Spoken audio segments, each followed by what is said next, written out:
Hello, Brother Mark, at sa inyong lahat, sa mga ka-PWD members mo, Brother Mark.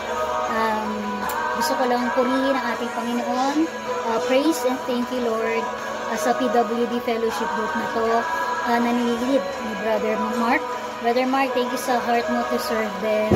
And I pray na magpatuloy lang ang heart mo to serve them. At magtuloy-tuloy lang kayo. Keep on pressing on kay Jesus and keep on digging into His Word. Talagang kailangan natin yung Word niya. Yan yung nagpapalakas sa atin. And I pray na maging malakas pa kayo. At don't give up.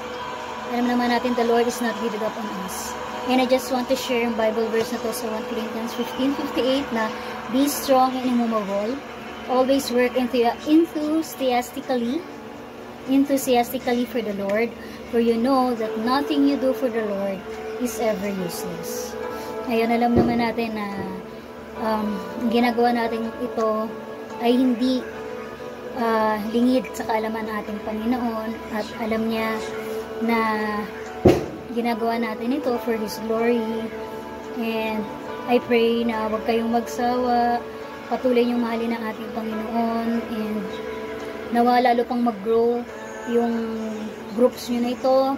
I just want to greet all of you. Happy 5th PWD Fellowship Anniversary sa inyong lahat. May you grow deeper into our Lord, and lagi nyo sanang na-encounter and experience si Lord sa mga buhay nyo. Thank you kasi na-encourage talaga ako sa heart ni Brother Mark to help all of you, and lalo na si Jane yung kasama ko dito sa bahay.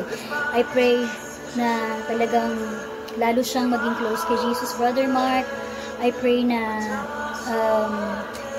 si Jane ay talagang maging malapit sa ating Panginoon. Ikaw nang bahala sa kanya, and sana lahat ng mga members mo ay magpatuloy na sa Panginoon, at lalo pa kayong lumago, lalo pa kayong dumami. May the Lord bless you and keep you. May the Lord make His face shine on you and be gracious to you. May the Lord turn His face toward you and give you peace. Thank you so much sa inyong lahat. God bless you. Thank you.